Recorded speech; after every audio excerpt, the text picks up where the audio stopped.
oysters. This video is one of a series of discussions based on Jordan Peterson's book, Beyond Order.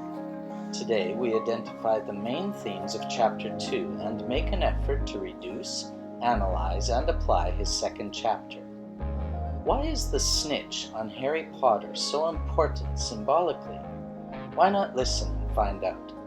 I have posted timestamps below if you wish to locate anything specific, and I do hope you enjoy the view while considering these important ideas for our lives.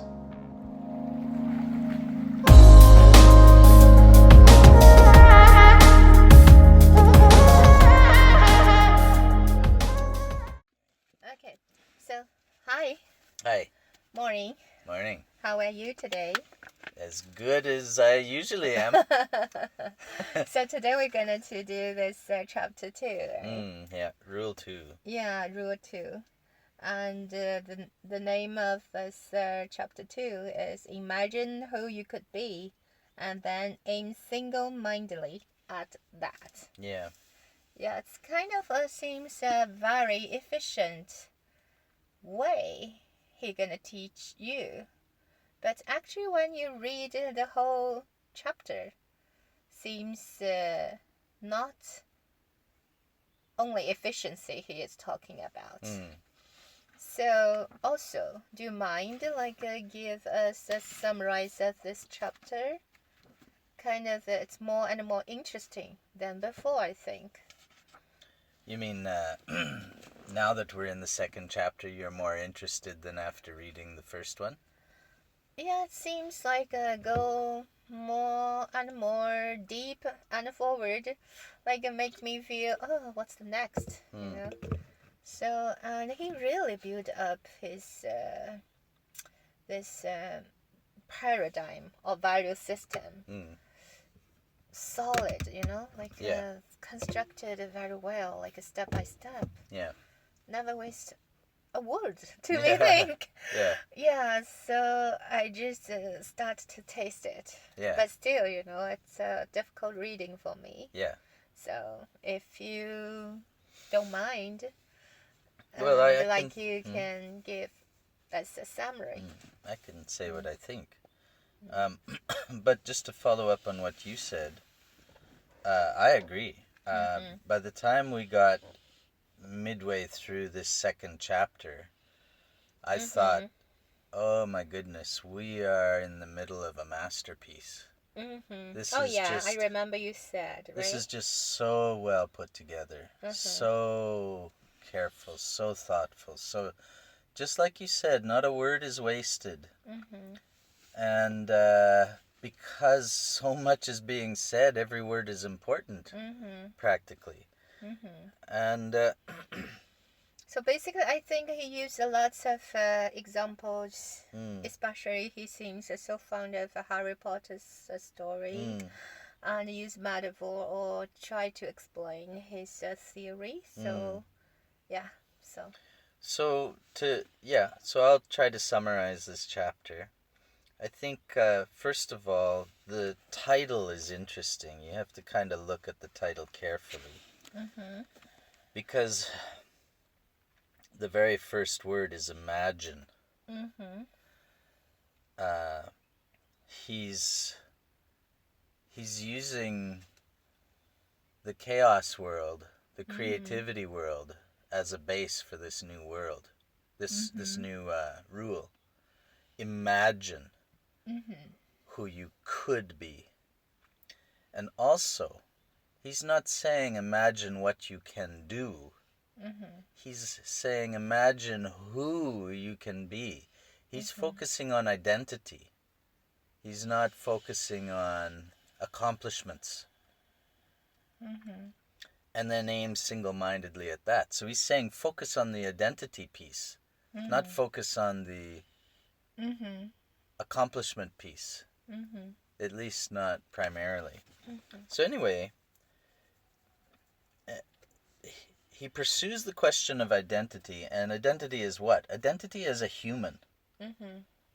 And his reply is that the best of humans are those that apply order to chaos. They bring order to chaos. Mhm. or they bring chaos to order. Mhm. He doesn't just give preeminence to an ordered world. Mhm. He also sees value in the disordered world. Mhm. And you do these things as you face the unknown. Mhm. And the person who does this Mhm. is the hero. So again, he comes to the hero Mhm. image, just like he did in chapter 1. The fool is a hero. Mhm. Now here, Mhm. the person who can balance the question of whether to bring order or disorder is the hero. Mhm. So what's his argument? He says, first of all, most of us are not as transparent to ourselves as we think. We basically don't know who we are, Mhm. fundamentally. Mhm. And I also have the advantage of having seen another one of his videos where he got fairly irate over this point. I tried to find it last night, and maybe it's the wrong video I was looking at. I couldn't find it, but he turned to the audience, and I think there were about 500 people in attendance, and he just basically pointed his finger at them and said, "You really think you know who you are?" Kind of really challenging. And he said 99% of what you do and think is you don't know the reason you do it or think it. Mhm. It's not obvious to you who you are and why you do what you do. And I think this flies in the face with a lot of common assumptions that many people just think, of course I know who I am, that kind of thinking. Mhm. And he says, no, you don't. You don't know who you are. Mhm. It's And kind of like a poem. Say, mm, the heart is very very small. The world is very very big. But somehow the world is very very small. The heart is very very big.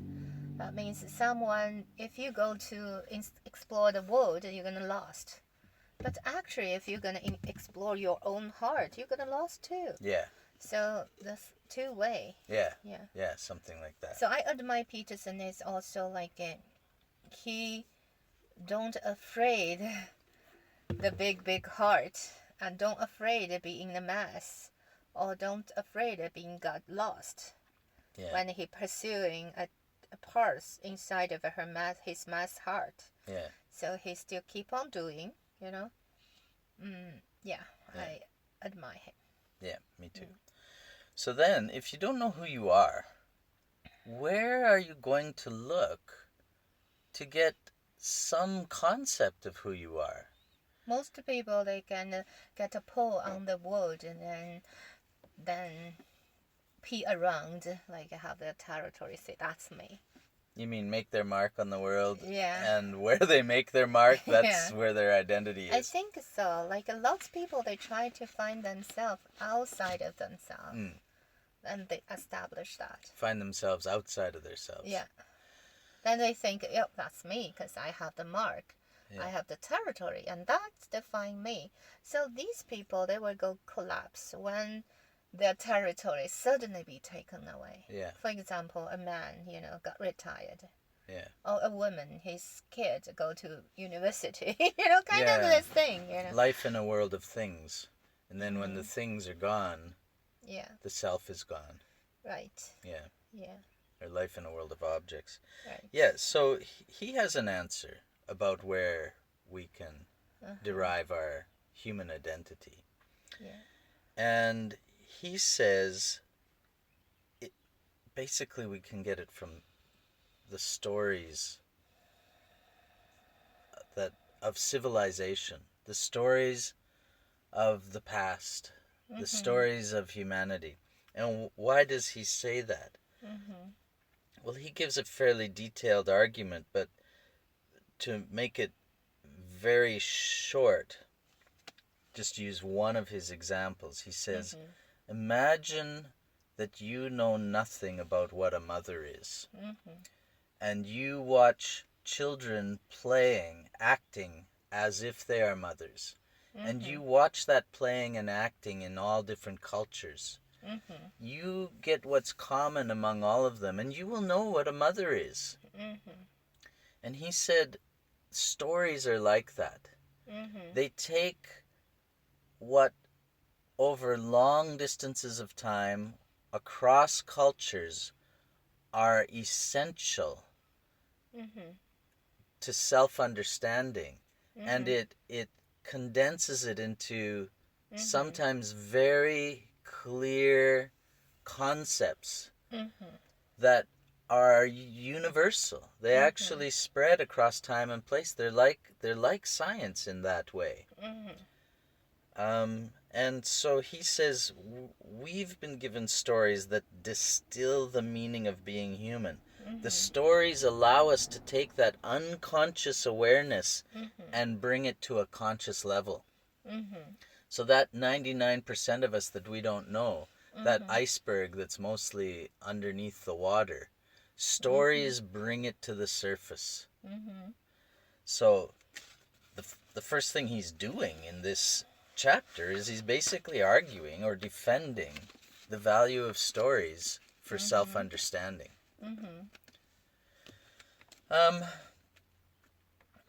And he actually makes a very succinct explanation on page 58. I think it's so clear that it's worth just reading.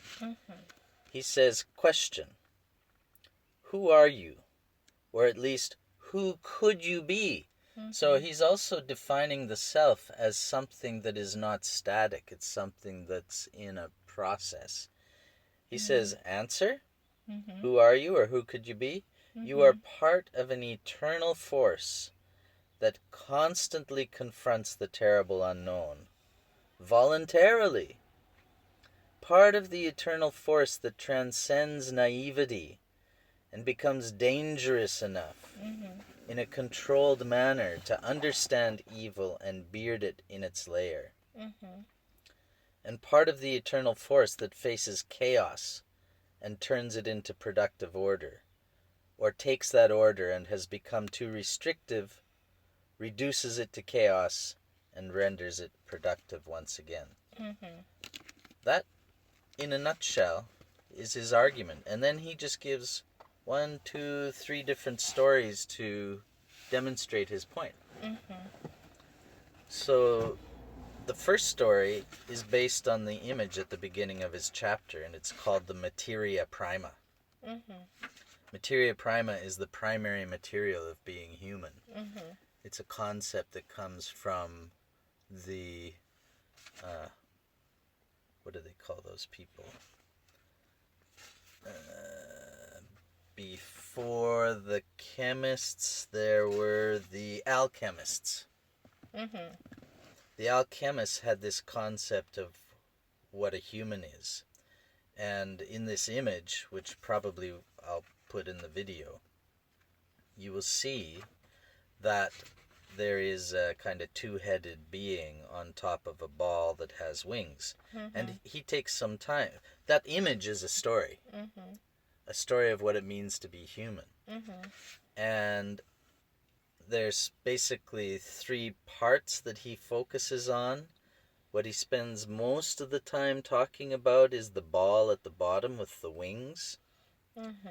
And that ball on the bottom with the wings is like, they call it the round chaos. It's the thing upon which everything else is built. And it really captured me, because what he does is he uses the Harry Potter movie to help explain it a little bit. There's a similar material in the Harry Potter movie. It's called a Snitch, and it's a small ball, and it has wings on it. And it's used in a game called Quidditch. But this thing flits about, and it attracts your attention. It grabs hold of you, He says, actually, it's not you that chooses it. It chooses you. It gets your attention. And that snitch is the thing that captures our imagination and attention. He calls it the messenger of God that inspires us. No one can justify why it inspires us. It just does. It's our lamp in the darkness, Peterson calls it. And it calls us to follow it. It's what gives us the motivation to do anything in this life. And then, on top of that ball is a dragon, which just symbolizes the danger and the promise of capturing that snitch. It could eat you, but dragons always have a treasure, so if you get past that dragon. And then on top of that is the Rebus, which is the two-headed figure. It's actually male and female. The idea that to be whole, we need to have both aspects, male and female. And what I really love about this chapter is he uses the game of Quidditch as a model for how people live. The game of Quidditch, for anyone who watches Harry Potter, will know that the basic game is to try to achieve more goals than the other team. And how do you achieve goals is by throwing a ball through some hoops, and you get 10 points every time you do that. But while that game is going on, one member from each team is chasing the snitch. The snitch is that round chaos that flits about. And to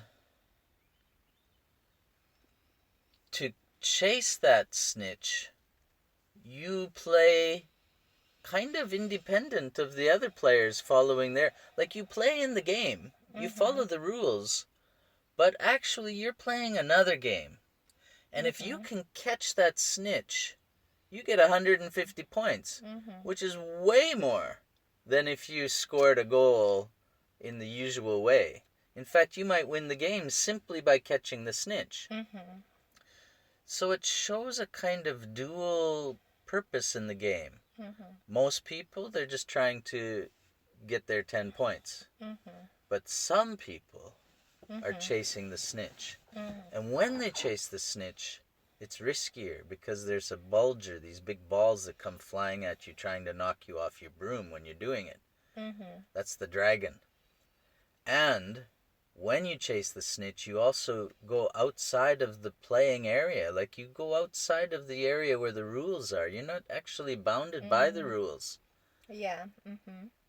And to me, this really captures the kind of paradoxical nature of rule keeping and rule breaking, and how both are part of the game. Yeah, right. And this is a kind of paradoxical understanding that Peterson keeps trying to communicate. Something I've always believed, and then when I see him writing it, I just think, wow. And I just feel jealous of him because he communicates it so clearly. So he uses other stories. He talks about the Enuma Elish, which is a Mesopotamian story. Similar message.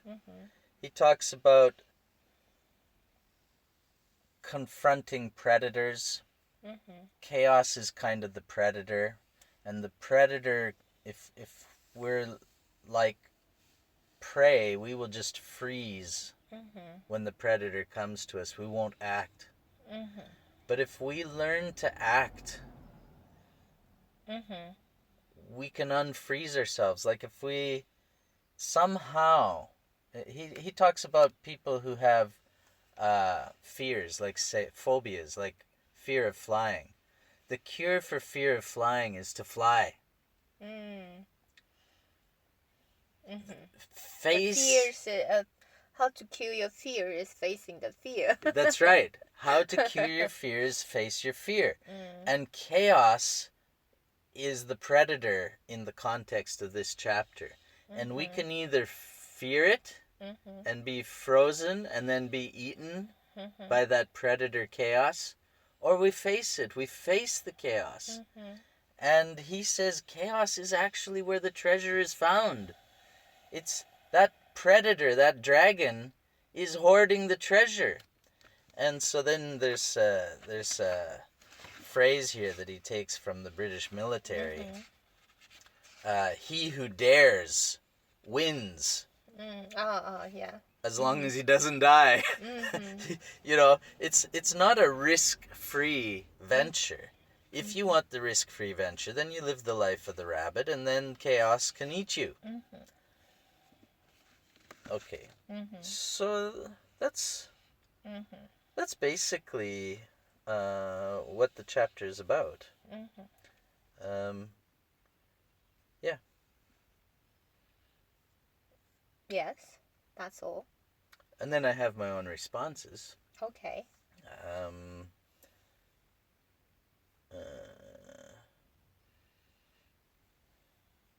First, I already said, I think this is a masterpiece. Another thing I would say is that there is a writer named Antonio Strati. Mm-hmm. He's a theorist in organizational leadership, which is my field. Mm-hmm. That's what I studied. And in particular, he wrote a book called Organization and Aesthetics. So he's putting... What's aesthetics? Yeah, so I'll say that. So organization we understand. That's basically matches Peterson's concept of the ordered world. Organization, you know. And we tend to think of big institutions as organizations. Lots of people think of schools as organizations. But you could think of governments as organizations and so on. And then he's putting beside it the concept aesthetics. Well, that's art. It's a kind of way of saying art. But that's also from the feeling, imagination, chaos realm. So it matches basically Peterson's concepts. And he said that it's the imagination that ties people to society. This is what Peterson is saying in this chapter. He doesn't say it explicitly, but I've heard him say it in another video when he was arguing with a fellow whose name I keep forgetting, and I'll put it in the notes. But the fellow he's arguing with wants to look at everything completely on a rational basis. And Peterson says, so what's going to motivate anyone to try anything? You need to have stories. That's where the motivation is. And all I'm saying is Antonio Strati also says that. He says it's imagination that links people to their societies. It ties them to their societies. If they didn't have this capacity to imagine the value, then they wouldn't have any feeling to do anything for the society or with the society. It's just a set of principles and rules. It's nothing there. And yeah, so I agree with Peterson. Other things that stand out to me. Oh, I think I just said that. I'll just reinforce it. Peterson says, stories are distillations of observed behavior. And from those stories, we can formulate rules for living, but also we can imaginatively engage. The thing that makes us want to do anything in life, get out of bed, that thing, it's outside of our voluntary control. The things that we want to pursue, we don't choose, I'm going to decide to like this. We either like it or we don't. We either want it or don't. Yeah, it comes to us. Yeah, it's like an invitation. And that's the snitch.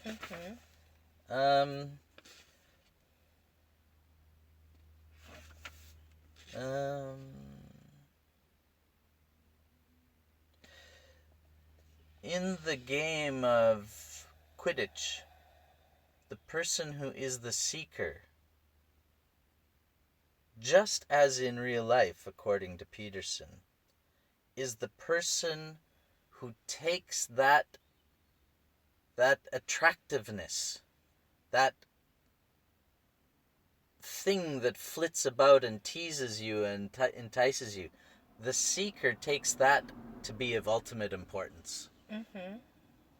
That curiosity, Mm-hmm. or whatever. So, and he describes this in much more detail.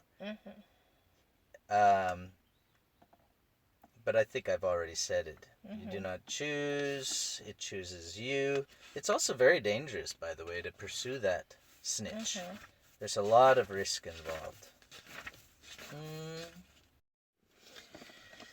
Okay, so there's another point I just wanted to draw attention to.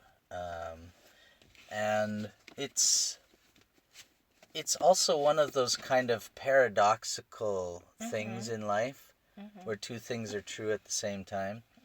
Like, the way to face these challenges, to face the darkness, say, to face the snake, using the Harry Potter example, is that actually you have to know and understand and collaborate with the darkness that is in yourself. And Peterson refers to a saying or a dictum that comes from the Alchemists, where they say, "In filth it will be found." That means in the ugliest place, the place where you don't want to look, Peterson says, is the place where you often find the solutions that allow you to defeat the chaos, or conquer the chaos, get your reward. In this case, using the Harry Potter example, Harry Potter needs to slay a predator. This predator is turning all kinds of people and animals at Hogwarts into stone. And Harry Potter finds that this predator, this big snake called a basilisk, and he's able to predict the movements of this snake because Harry Potter actually has the ability to speak snake. Actually, he was touched by Voldemort, the character or embodiment of evil in this novel, since he was a child. Early in his childhood, Voldemort touched him, and in doing so passed on some aspect of his evil personality, and that evil was inside Harry Potter. But it's like the Star Wars, like finally you find evil is inside. Yes, and some people give up to that dark side, and other people. But even in Star Wars, I'm not sure that they would phrase it as harness the power of evil. They just call it the Force, and it's either Force for good or the dark side. Here, Harry Potter actually uses his dark side to conquer the evil. Or like in another story where the Hobbit, Bilbo the Hobbit, is overcoming the dragon by being a thief. It's actually by doing something not good that allows him to become the hero in the story. And I think this is, a good way to put into pictures, put into words, the concept that sometimes you need to bring order to chaos, other times you need to bring chaos to order. And that actually these impulses of good and evil are inside us, and we need to know how to manage them. So, and then the other thing I would say is he talks about how there's this kind of rule that transcends either order or chaos. It's not a rule. Mm-hmm. Because if it was a rule, then it would be on the ordered side. It's like higher than a rule. If you have chaos on one side and you have order on the other, how do you transcend those? Mm-hmm. You need to be the hero. The hero is the person who's able to embrace both the chaotic, that evil aspect, and the ordered side, the good aspect. Mm-hmm. And I say these things, all of them are kind of metaphorical. They're not exactly literal. They're more like principles. And then Peterson says, so what do? He says, well, aim at something, anything. Mm-hmm. And pick the best target you can conceptualize and go for it. As you get closer, you may have to refine your view. You might have to adjust your aim because you realize as you get closer, you learn more about what you're doing and you realize you're not on track. Mm-hmm. And I think that that's very good advice. And again, I'll bring some other leadership material into this. There's a book called Presence. Mm-hmm. And in that book, Pete Senge and the other authors, Otto Scharmer and the others, they argue that people who are innovators in business and in science and just bring new things to reality, which again is what Peterson's talking about. These innovators, they don't act on a fully conceived idea. They act on an initially conceived idea, and they don't wait to refine it. And that's the thing that they encourage the reader. They say you need to do fast cycle experiments. You try something, see what the result is. Try something again, see what the result is. You just do it. Or they also call it rapid prototyping. So you don't have the target exactly, which is what Peterson says. But here's Peterson's weakness also. I'm going to criticize him a little bit. Because in the same paragraph, he says, you're having an adventure. That sounds like an adventure, fast cycle experiments. You aim at something and refine your aim. And then he says, and your map better be accurate. Well, how can you have a map when you're still figuring out what you're doing? There is no map. So this is the only thing I bring this up all the time. He stands on the rational side, and he has a temptation to get a little overly rational about things. He's basically saying, go on an adventure, go explore, but you better have a good map. Well, I'm afraid that's not the way it is. When you go into chaos, it's like going into a forest with no paths. You build the map as you go, which is kind of what he was saying. Aim at something and you refine your target as you get better. Our famous authors say there is no path in the world unless people walk on it. Right. Build the path by walking. Exactly. So, Peterson, I think I'm putting him, if he's not a genius, still, he's creating a masterpiece. But even this masterpiece has some flaws, I think, in it. And the flaw comes out in his preference for order. I think he always... He is not God. Yeah. But still, he's communicating to an audience who prefers order. And so I think that gets him the most... viewership, shall we say, or readership, because they'll listen to that. And he's trying to establish his theory on the base of science, not on the base of, say, faith, which might be a more chaos way of thinking. And, yeah, I think he does a good job. So those are my reactions to some of the details through the chapter. Okay, so... May I ask you, what is your snitcher?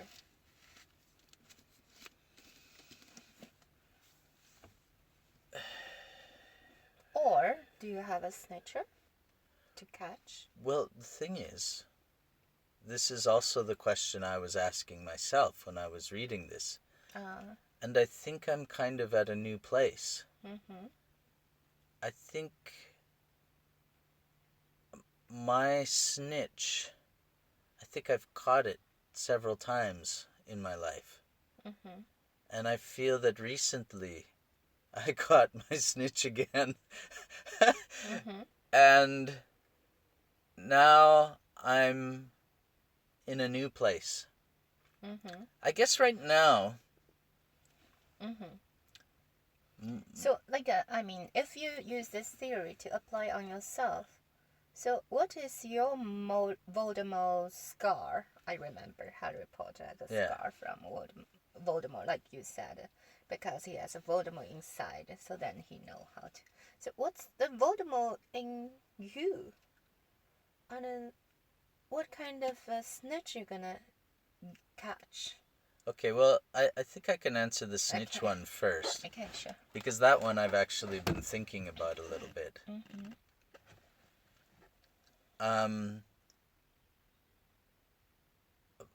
I can say that in the past, one of my snitches has been actually this very concept that Peterson is now presenting. When I pursued my studies in doctoral degree in educational leadership, I wasn't interested in the rules of the game so much as most of my classmates were. They would take some aspect of management and they studied about how to improve it. To me, these are like the regular guys trying to make the 10 points score. I was going for the deeper thing. I was going for basically this concept, which Peterson presents in a much better way. But when I was pursuing it, nobody understood it, not even my professor. My professor said, I don't even really know what you're doing. Yet she supported it, but she didn't understand it.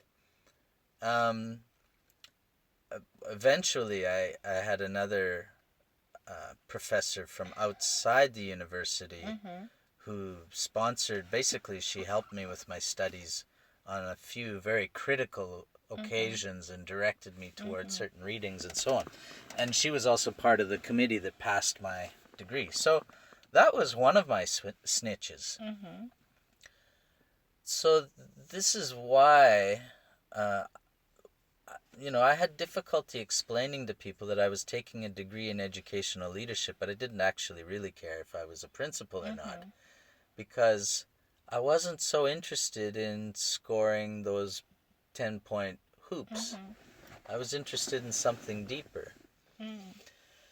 Now I just happen to be at a place in my life where, I could have continued as an educational leader, as a principal. I could have done that. I finished a job at one place, and I've had people approach me to offer me jobs as a principal, but I've turned them down, and I'm really wondering if I want to do that anymore at all or not. I'm starting to think about this new age of YouTube and how maybe there's something there that can allow my abilities to expand. We're posting these videos these days. So you simply think this YouTube is a snitch? There's something there that's attracting me. Yeah. But it's not only that. I mean, you and I are putting these videos together. A Canadian man talks to a Chinese woman. Partly I'm also interested in this Chinese aspect to things. We haven't really brought a lot of focus on that in our discussions. You're usually asking me questions, whatever. But I want to pursue this East-West thing much more deeply. it's always been there. I've always had this attraction. I've read literature that comes from not ancient, but at least old style literature from China.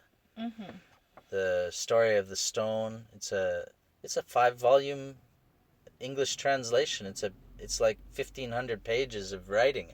I've read it all through once, and I'm reading it again.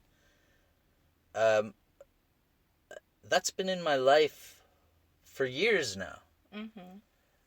And I think there's something there. I mean, there's multiple reasons why I'm interested in that.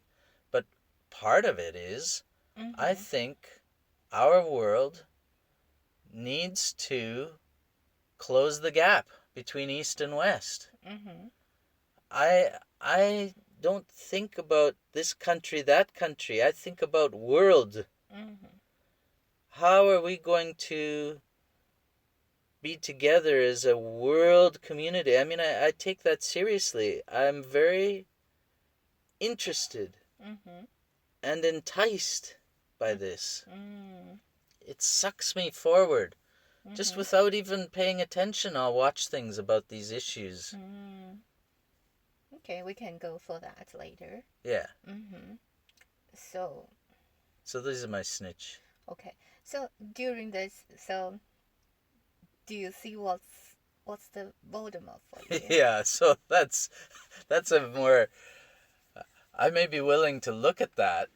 I'm not so sure I'm willing to talk about it. I see.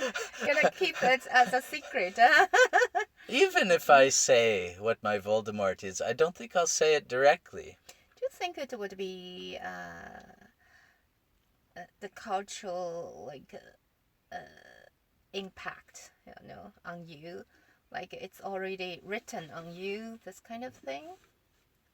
Yeah. I think Voldemort, but basically it's already settled, like a built up power or established dark energy or whatever it is represent. It's huge, it's undestroyable or whatever, and it can control people. So to me, I think that would be this you can say cultural or education or what kind of in your mind, I mean, is that what Voldemort actually everyone gonna face?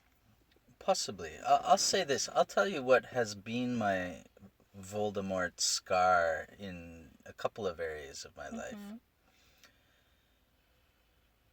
But the interesting thing is, it is this paradoxical thing, because in some ways it can be seen as being evil or dark. In other ways it can be seen as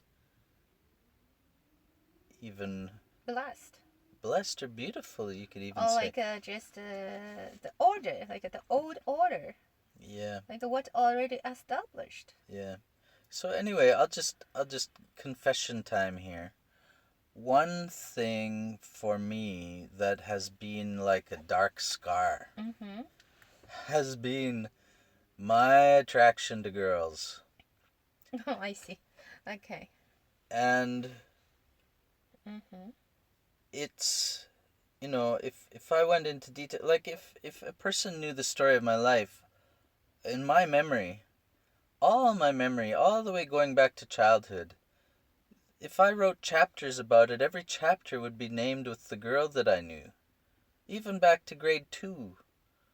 So I have this kind of irresistible draw toward women. And when I was especially when I was in this particular religion of my family, which was quite extreme Christian sect, not mainstream Christianity, but kind of outside the mainstream. One of the things they emphasized was how evil this is. Can understand. So I think it's the same thing in our culture too.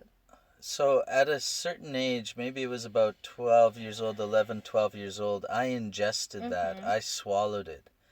And then I didn't just think it was evil, I thought I was evil. Because I couldn't help looking it's at... kind of like you have to deny yourself if you want to be good. Right. So just simply by looking at a girl and feeling attracted, at the same time that I felt attracted, I thought how evil I was. And so for years and years and years and years, until deep into my first marriage, I still had this concept of myself as evil. So that's Voldemort's scar. How that can somehow become blessed, I don't know. That's another thing. I think all of my deepest friendships in this life have been with women. And, you know, some women have hated me.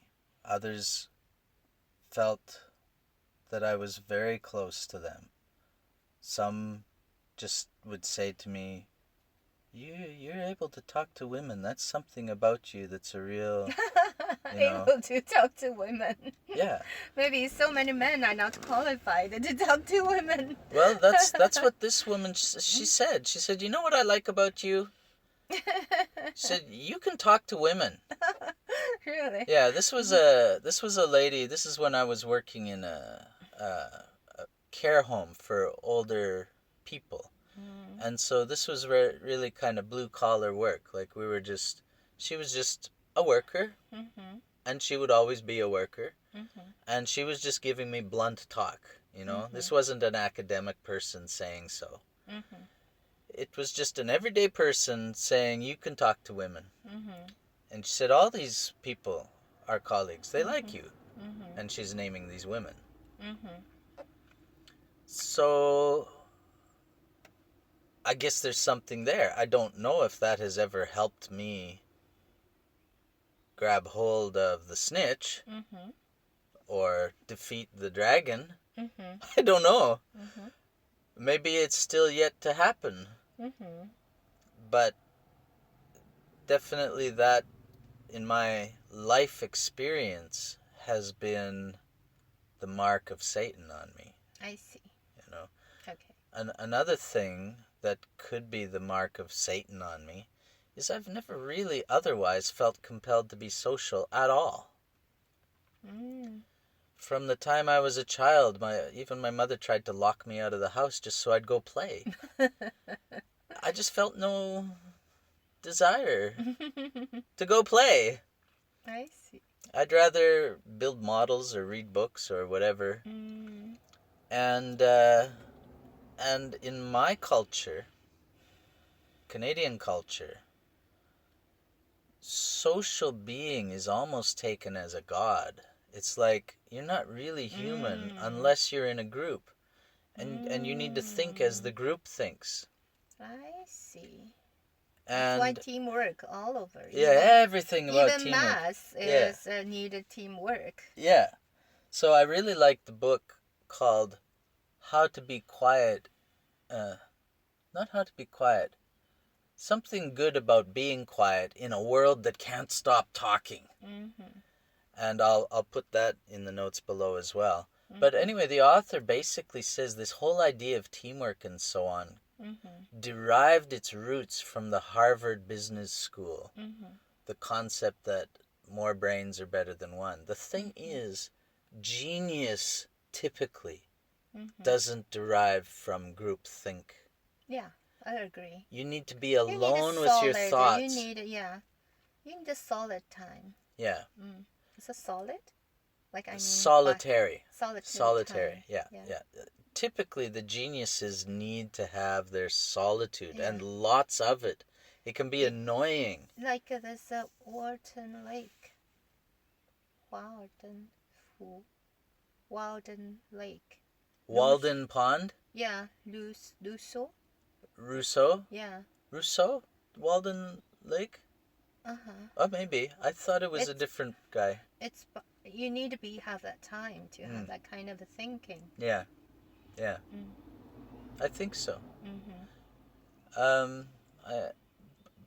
But in my life, I have yet to see in ways that other people would acknowledge that this has been a good thing. My scar from my dark scar. Mm-hmm. I haven't seen how it benefits the world generally the way Harry Potter maybe saw his victory so clearly. But still, that's my mark, because and the thing is, when I was growing up, my classmates, they felt it. They felt that I really didn't care. It's hard to communicate, because it's not that I didn't care about them. It's just I didn't care to be with them. It's not that I hated them. I just didn't feel I wanted to be with them. And so they kind of hated me. They sort of thought I was like too snobby or something. But I just was so much more into my own world than their world. I see. So let me ask you these questions. For example, so maybe everyone think they are the snitcher catcher. Okay. But still, like there is another team, regular team that is playing for the normal goals, normal score, right? Like one hit maybe equals to 10, but a snitch capture maybe one, like catch snitch. How many score? 150. 150. So that's more lots of 15 times than a normal hit. Yeah. So, but I mean, like most of us, like people, they think they should be the snitch catcher. But how do you know that? Maybe in God's script, you're just a normal player in that normal team. You're not the snitch capture. So why not just be okay with that? I mean that normal player, So how you know, how you identify yourself as a snitcher catcher? The thing is, Because there is only one Harry Potter. All the others are just a team member. remember, So I mean, is there any possibility that we were placed as wrong, in the wrong position? Actually, there is already snitcher catcher there, was anointed by God, but just not you. So how you identify that? well, part of my fault, part of the evil that I have in me, is that I don't care what the rest of the team thinks. Yeah, so how can you play good? So even the snitch catcher is still, one part of the team. Yeah, but the snitch catcher is not trying to score goals the way everyone else is. The snitch catcher is interested in seeking the snitch. But seeking snitch is for all the goodness, for everyone. It's not just for himself. Yeah. Yeah. But that's just why it's good for everyone. If he didn't do it for himself, then there would be no doing it. Well, I mean... So, in the metaphor, the way Peterson is laying it out, and I agree with him. One, he says, each of us, when fortunate, is compelled forward by something that grips our attention. Grips our attention, okay. It's a love of a person, or a sport, or a political, social, or economic problem, or a scientific question, or art, or literature, or drama. Something we can't control or understand, but we just care about it. It grips us. So I just said before, I don't care what the other players think. So obviously I'm not going to follow that. I'm going to follow the thing that I care about. That's the snitch. So you just have to be the snitch catcher. I have to be. So, like, if that's the case, like, everyone have their snitch to catch. He said each of us when fortunate. If you're fortunate. If you have good fortune. So he sees it as good fortune. Mm. But the other players might not want the job of chasing the snitch. So much hard work and maybe no reward at all. I just want to be one of them. I just want to be one of the team. I just want to score these goals, feel safer in the group. And actually, the majority is this way. So, yeah, the majority is this way. If you, can we say this? Like, how you identify if you are a snitch catcher or not? Just simply what you desire. If you like the life beyond this order to catch the snitcher, you have that tendency, and you admire that kind of life. So you're that one. No matter if you catch the snitch or not, you're that part people. But if you do care about be with others, feel the safety, also would like to clap your hands for the snitch catcher, and enjoy a beer, a picnic, normal life, have kids, then it's okay. You just be there. It's kind of still our own will to choose. Yeah. It's not be anointed by God.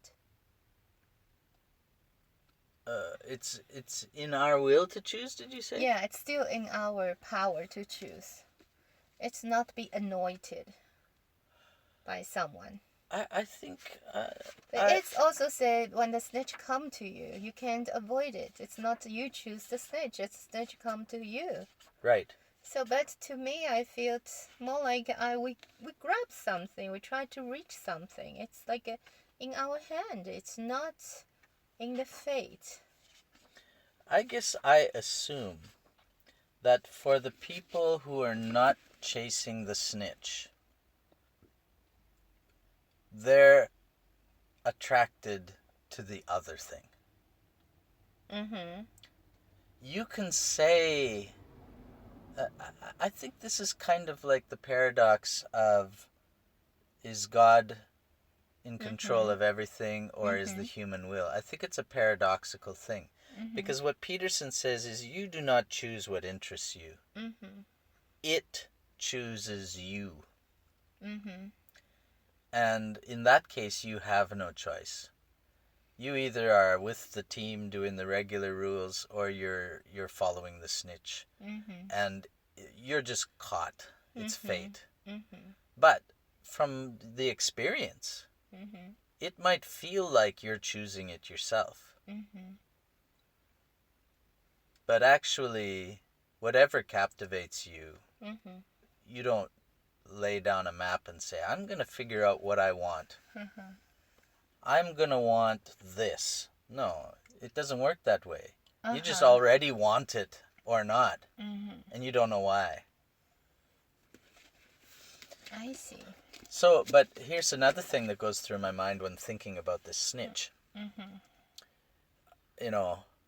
I was watching another video last night, and it was, who's the Tesla guy? Elon Musk. Elon Musk was talking about all the different things he was doing. And toward the end of the video, he just said, he said he was close to bankruptcy several times. He never, ever had the confidence that it was all going to work. But what he did do was this, 80 to 120 hours a week of work. And he just said, naturally, if you're satisfied with a 40-hour work week, and you compare that to a person who's willing to work 80 to 120 hours a week, that second person is going to produce twice as much as the first person. It's just natural. So at least he had that advantage. And I just thought, I never work 80 hours a week on anything. So I'm never going to get the snitch. Yeah. I also think that way. But then I thought, hold on a second. Aren't you always doing the things you love? I thought, as much as possible. How many hours are you doing that? Oh yeah, right. I'll read things that interest me till late at night. Or I'll watch videos, say. my snitch is in a kind of intellectual level. Mm-hmm. But maybe I just haven't turned it into work. Like, turned it into something productive that I can grab hold of. Mm-hmm. And so when you ask me what's my snitch...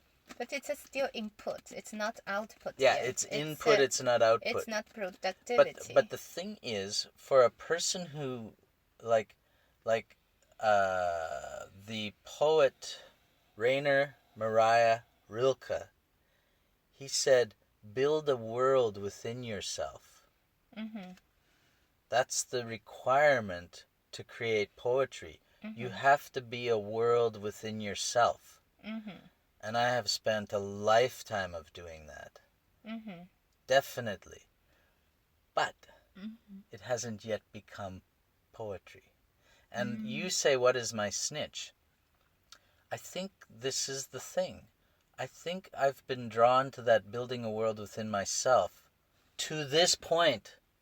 And now I'm at the place of saying, how do I make that productive? Mm-hmm. And I'm sort of in lots of different experiments right now. I'm Mm-hmm. kind of thinking of lots of different things. Mm-hmm. And I haven't really undertaken anything with the focus that Peterson is talking about. But it seems to be YouTube.